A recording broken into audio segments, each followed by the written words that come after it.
Hello and welcome to a brand new episode of A Coffee with Chris, the social media show that helps you create impact. As always, brought to you in association with our charity partners, Big C, who help local people affected by cancer, and Game Plan Coffee, Paddy and Scott's special coffee partnership with the High Performance Foundation. Every single bag of that coffee you buy, it helps create amazing lives for kids that truly need it in the UK, and it gives them the tools to develop the mindset and tools to thrive in life, not just survive it. So if you're like me and you're addicted to coffee, grab yourself a bag of Game Plan coffee today.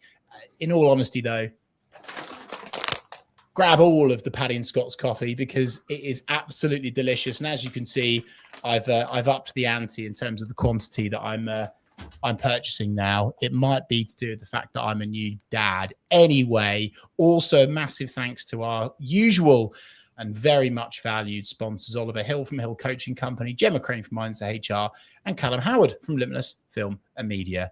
Let's get to today's guest. Director of Made by Woodsmoke, James Bussey. Made by Woodsmoke is a creative studio that helps businesses create video, websites, and CGI. James, welcome to A Coffee with Chris.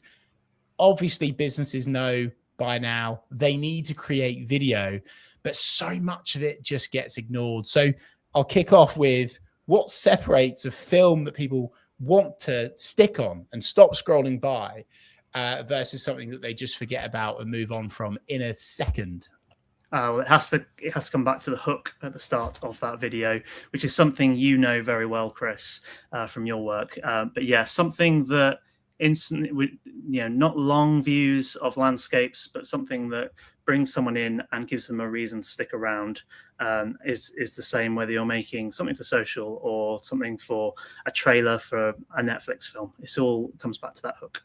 It's so important, isn't it, James? And I think most people are understanding hooks now, but I'll fling one at you straight away, James, around hooks.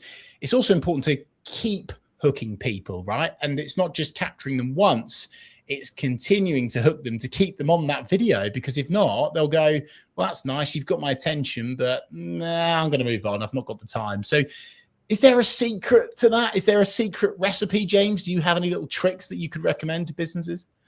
Well, I think story is the most powerful thing to take you then from that hook. So, I think what I found is humans are hardwired for story. So you hear a story starting, you naturally want to hear how it ends, because a story that doesn't end leaves you guessing forever. And I think that's what I'm really excited to talk to you today about, Chris, is a lot of video is kind of that catchy hook, but then it goes then into perhaps what does the business want to communicate? What is its message it wants to communicate? And it ignores perhaps actually the audience in that conversation and actually giving the audience something that is for them rather than for the business that might be commissioning that video or writing or anything that is an asset for the business to use for its marketing. Is that the difference between a video and a film, as you would say, James? Is that an element that is it just specifically like that story element? I was again linked to the hook piece there, re-hooking, reminding people what they're watching. I was tuning into a podcast only just this morning, actually, and they had mentioned that some bigwig at Netflix stated that they needed to remind people of the storyline every 4 minutes or something insane like that, because attention spans are down the toilet. Is that true or not? No, I wouldn't necessarily say that's the difference between video and film. I would say it's more because in both of those realms, if you're thinking very much about the audience, you should really be thinking about what are you giving them to take away from the video or the film. And so that can apply in either circumstance. But a few things that you might give them is perhaps a change in their perspective. So they hear something from that story that makes them think about something different in their own life, or a realization of something new, maybe something they hadn't thought of or considered. or a confirmation of something they believe in. So if there's something that really matters to them, like they have a particular worldview, and they hear a story that confirms that worldview is correct, then that could be something that can make them feel good. Or it could just be something as simple as a new piece of information they can use. And I bring that back quite a lot to, say, social video, when we talk about attention spans and things like that. A lot of the reels that get the most views, they're all about giving pieces of information that someone can take away and actively use in their day-to-day life. I mean, that's a lot of what you're doing with when you're interviewing guests on this, Chris, is you're gathering their knowledge into little sound bites that someone like me who might not know something about I don't know, say Oliver Hill's coaching, I can then apply into something that I'm doing in my life. So and I think that's really the big difference is as I've said, that ignoring your audience versus giving them something, putting them first. Okay, good stuff. If I know what people are thinking, James, they're thinking, oh, I'll just pick up my phone and get on. And I kind of admire that. And I actually wish people did more of that rather than nothing. I'm sure you would agree with that, because it kind of gets them on the journey. But if someone is investing in professional video for the first time, or at least they want to get more of that stuff, is there a way they can milk the most of that cow? Is there a way that they can get more out of their professionally shot content? And perhaps your thoughts on mobile versus professionally shot stuff. I know that that's a question that's been asked numerous times, but I do think it's important to ask. Yeah, no, it's really valuable, and so filming on a phone is really important. I mean, you just have to look at the fact that 28 years later was shot on an iPhone 15, and that is a feature film that is out in the cinema. And if you didn't know, you probably wouldn't tell the difference between that and a camera, like a professional film camera. And I've occasionally shot things where I'll have an A camera is a very expensive red camera, a B camera which is a Canon camera, and a C camera which is an iPhone 15, and you chop them all together and you make them look great.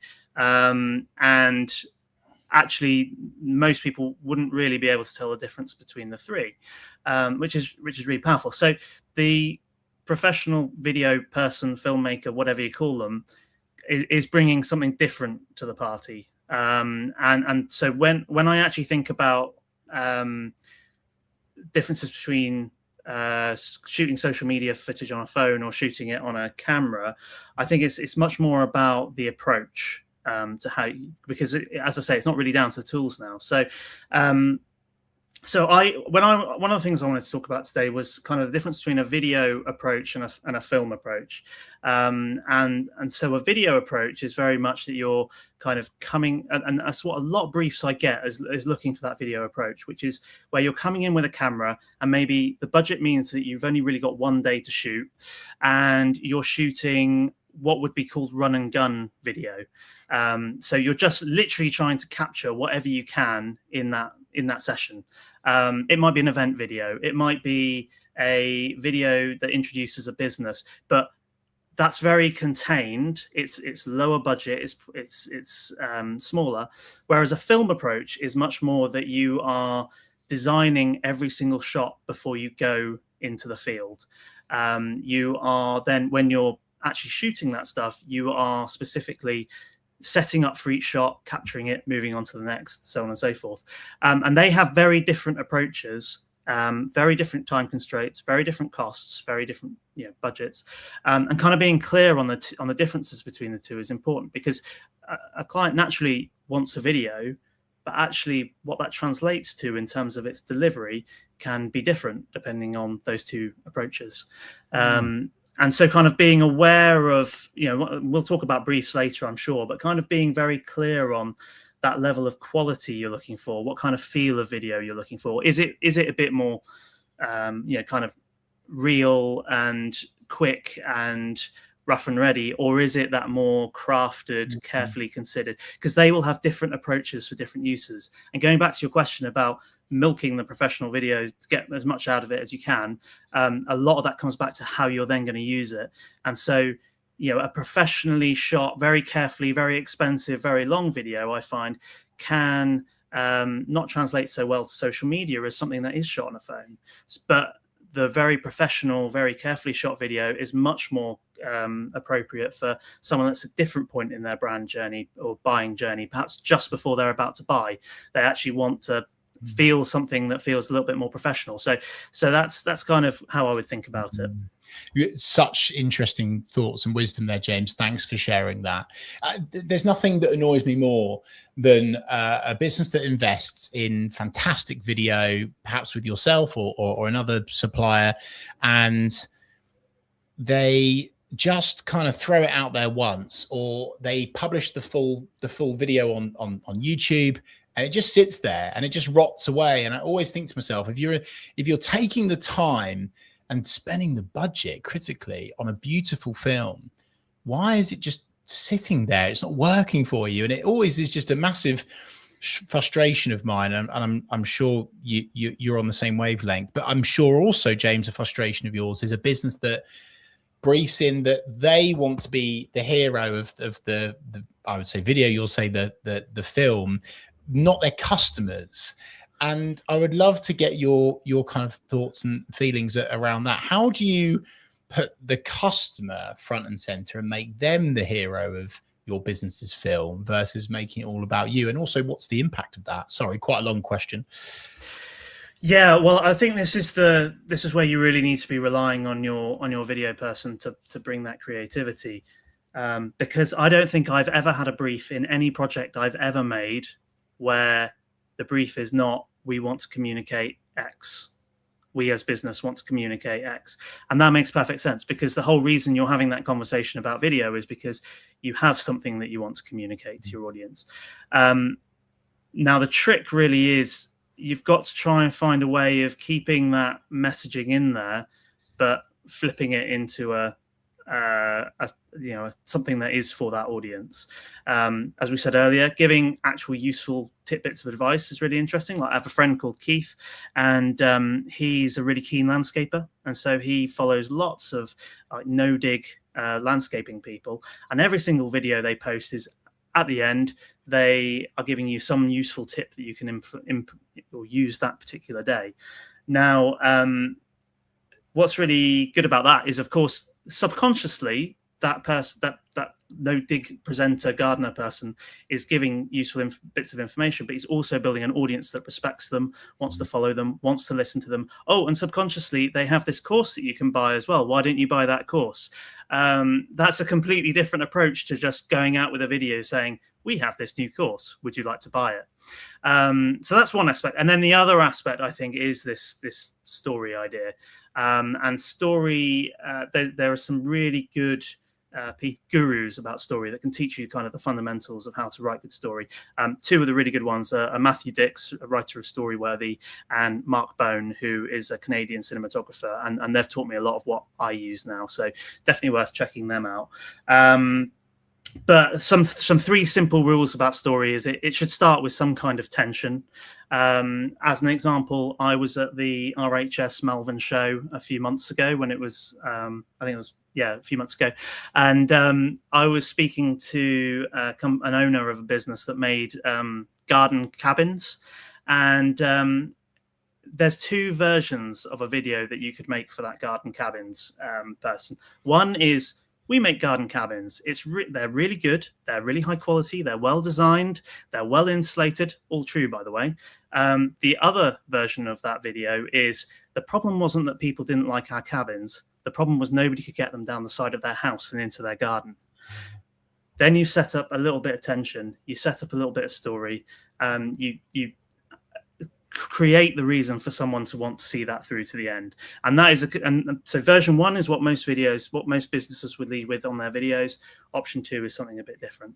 And then two other aspects of story, there's loads of aspects, but two I'll just draw on as well, is that story should follow a series of events where change takes place. So for example, the person who's being featured realizes something new, has a fresh perspective, or the series of events causes change. And then C, the final thing I want to talk about is the idea of a 5-second moment. So this is the end, and this is the Matthew Dix point, is that a video or a story at the end should deliver a 5-second moment, which is kind of the point. It's the point that you take away, that is that real, realization, change, perspective, whatever. The whole point of the video is something you take away and remember. And just those 3 things can be really, really helpful. Oh, brilliant. Love how you've segmented those, James. Super helpful and actionable for our growing community. Thank you. I love that word tension as well. So don't think about that. I think people go down the road, and I get the reasons why. It's surface level, but they go down the kind of the fear-mongering road, right? Or like, give the pain, turn the dagger, all that stuff. Yeah. I think tension is nicer and feels better from a business perspective. Create some tension. Where's the tension here? And taking people on that journey, and where's the change as well. I think there's so many good bits in that, James. Could you tell me, here we go, pardon the pun. Could you tell me a story where you've done this for real, James, where you've gone to a business, the business is committed to working with yourself, you've produced one of your exceptional films, and off the back of it, there's been impact. Could you share something on that? Well, I mean, I think I've generally found that whenever story is involved in something, whether it's writing or video or on podcasts or anything like that, it usually connects in a way that just a video will just sit there. So it connects with people in a way that means that they actually reach out and actually write to you and say, this means something to me. So the very first time I tried to bring any sort of story in was when I was working on one of my first videos with Credo, Asset Finance, which are based in Norwich. And they had this idea where they were going through quite a good change in terms of they were really growing and all the rest of it. And they wanted to communicate to the market that they were doing so well and everyone should come to them for their asset finance.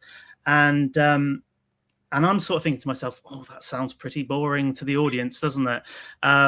It's a really valid point, something that needs to happen. But how do we bring the audience on for this? So just very simply, they were also going through an office move. So they were moving from their offices on Yarmouth Road to their offices near the airport, Norwich Airport.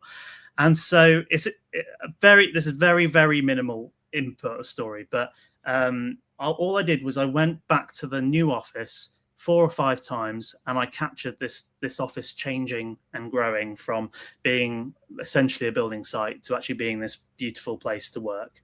And just that simple change just added something which meant that people actually saw it through to the end. They actually got in touch with me and communicated, that was really good. So that was really interesting. But also, one of the things I want to talk about was story in other disciplines. So another thing I did was I had a mailing list months before I got too busy, where every single week I'd write something to my followers, and they would all be stories in some way, shape or form, some format.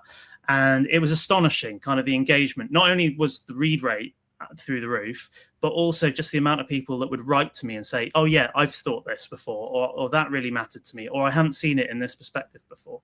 So that was really good. And then the third example I just wanted to give was I've been working on a website for something called the Chronic Pain Co-Development Hub. And so that is for developers who are creating technology for people who live with chronic pain.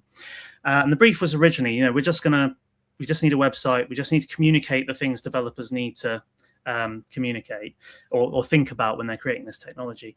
And one of the things I really pushed for was actually let's record some video stories, firstly of people living with pain, but also their experiences of using technology. And so one example of that was the founder of the project. He had a story where the whole reason he wanted to do the project was because a VR device had been created for people who had a particular chronic pain condition with their throat. And the VR simulation was to simulate swimming underwater. And unfortunately, what that meant was that all of those people, because of their condition, felt like they were drowning. So the technology made them feel so much worse than if they hadn't used that technology before. Now, you tell me, Chris, what's more effective? Me to tell you, you should think about A, you should think about B, you should think about C, you should think about D, or we tell you that story where actually that technology had a profound impact negatively on people's lives. And so all of that is coming together and creating some lovely work, which will do a lot for people. So yeah, sorry to give you 3 rather than 1. No, it's really, it's good. No, it's good. And it's really important, James. It's a key part of this podcast.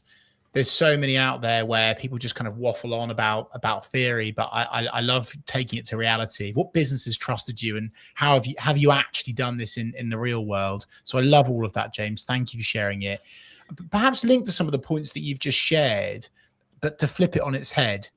What are the red flags, the video briefing icks, the big mistakes that businesses are making when they're deciding to go for video? Like, right, we're going to produce some really good film for our business. What are the mistakes that you see businesses making time after time? And I'd love you to just like almost send a warning out to the business community. Don't brief in film or video like this.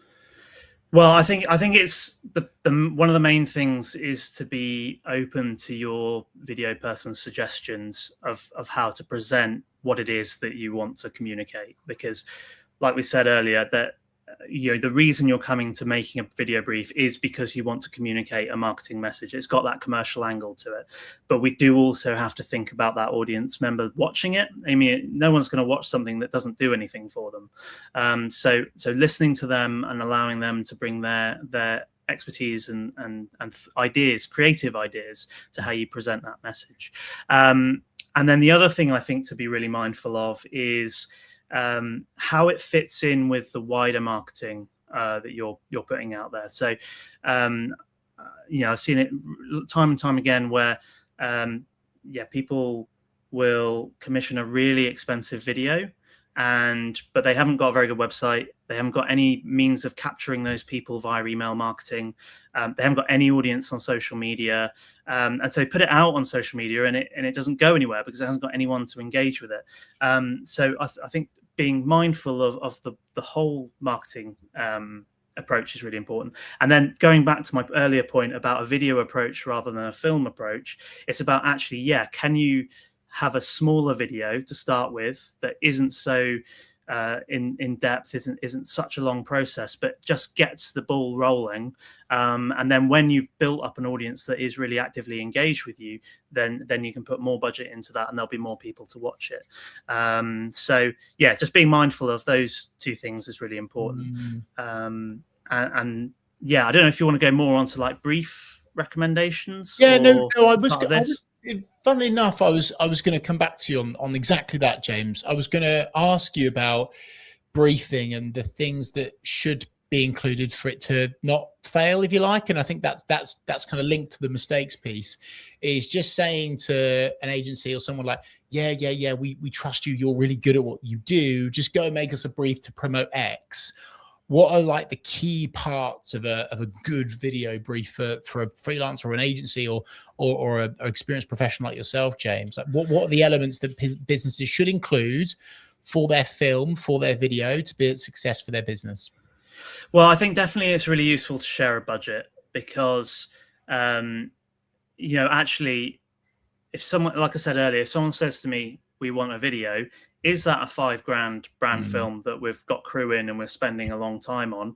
Or is that a 1K run and gun video production, which, is to serve a particular purpose, but is not the same? And so kind of being really clear, because I think one of the things that a lot of video people do is they think of like the big blockbuster film type thing that they want to create.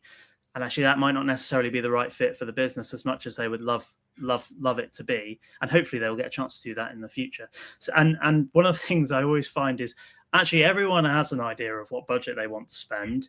If we're just talking about money up front and not worrying about it, then actually that makes it really clear that when you've got a budget, you're creating a creative problem to be solved, and it's how do we use the resources in the right way to solve that problem. James, I have to come in on the budget piece. Just sorry to interrupt your flow there, because certainly some of the projects that I've been involved in, not to name any names, of course, but over the decade plus I've been in digital marketing and social media marketing now, is they often expect a Steven Spielberg for something that in reality can only be shot on an iPhone. And it's like, I think I just want to validate your point. Like that's something that works for all areas of digital marketing, not just videos. Like just be honest. What have you got to play with, and also what could you maybe dribble over into?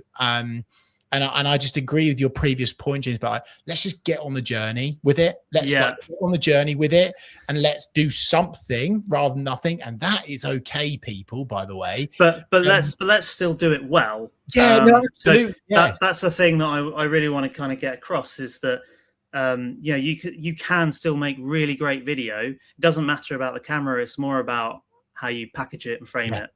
Yeah, and that's the critical thing. No, I did. So yeah, sorry to interrupt you there on the budget. No, you're right. But no, I think you were just going, James, there into the different areas of the brief. So budget was one. Have you got a couple more maybe? Well, I was then going to say to share some examples of the quality or the look and feel of what you want as well, because actually, if we can get really clear on expectations in terms of what you feel like you want to have versus actually where the budget is, then we can have a discussion about that. But if I or anyone turns up and shoots it a certain way and it's not the way you were expecting, then that creates a friction in terms of you not getting really what you want. So it's about having those discussions up front, and then on that briefing thing as well, it's also about allow your video person or your writer or whoever it is that's creating stuff for your business to also bring their expertise to it as well. Because I get quite a lot of pushback on story because it feels a bit weird. It's not, we're used to, in the 90s when I grew up, adverts were, here's a message to communicate to everyone, and we've got a captive audience. Doesn't really work anymore because we're in social media. So actually, we've got to be working with stories, but that still feels very alien. It feels a bit unusual to be talking in story rather than just marketing, and people seeing those as different things, but actually they're very similar things. And also, as I said earlier, all the client briefs I get they're never, we want to shoot a story about X happening, the story of X happening. It's always, we want to communicate a message. So I think that's why, and me included, a lot of video gets made that doesn't really use story. So I'm kind of trying to champion story as being a really valuable tool in the kit, as well as the camera, the editing, all the rest of it that often gets forgotten. James, let me bring up a live viewer, and for our audio listeners, we've had a comment come in live on LinkedIn. We always broadcast live onto LinkedIn and our business YouTube channel from Nick Coleman. This is quite right. What camera are you using? The reality, it should be, whose fingers and brain are you using? What's your take on that, James? Yeah, really powerful, Nick. And actually, this is something that I've fallen really foul of for a very long period of time, in that I was all about the camera. What camera is it? And I was desperate to get this particular camera. And I thought once I got that camera, it would be the answer. And obviously it wasn't. And one of the things I've been listening to Stephen King's memoir on writing for the last few weeks, and it's actually the whole reason. So my desk used to be in the middle of the room. It'd be the most important thing in this desk. My work would be the most important thing in the world. In a similar way, I think, as video people, me certainly in the past, I've been guilty of making the camera the big thing, the most important thing in the world. And what Stephen King says is put your desk in the corner of the room. Every time you sit at it, remind yourself why it's not in the middle of the room, because it's not the most important thing. There are other things that are most important. And so, in that context, the camera isn't the important thing. It's the ideas and the framing and the creative problem solving that is. James, we must book in a round 2, a round 3. It's not just about video with you. You're a great marketing mind, and I would recommend that anyone and everyone contacts James for filmmaking, etc. But it's just really want to kind of highlight filmmaking. You can create video, but what James does with film really is that next level. Don't often say that, but we'll say it with James. Thank you so much for your time, James. Where can people do business with you, connect with you, chat with you, learn more? Well, I have my website, madebywoodsmoke.com, and I'm on Instagram as @madebywoodsmoke, and also I'm on LinkedIn as James Bussey. So yeah, it would be lovely to connect with some people and share some stories about video. And just like that, right at the end, we've had a live YouTube comment from Daniel Marple 232 who says, "Yes, get James back for another round." What a great insight! There you go, James. You seem like Dan. You seem like a popular man. That's absolutely fantastic stuff. Thank you, James, for your time. I really appreciate it. Thank you, Chris. Been lovely to be on. And thank you so much for everyone that's watched live, watching back, listening back. If you've enjoyed this Coffee with Chris, then do give it a thumbs up on YouTube, subscribe, leave a 5-star review on Spotify, iTunes, etc. Get involved in the conversation. Leave a comment on social media. We're showing all sorts of clips of James. And as we've already said, we'll do a round 2 in the future, I'm sure. Thank you once again for tuning in to A Coffee with Chris. And I'll see you this time next week.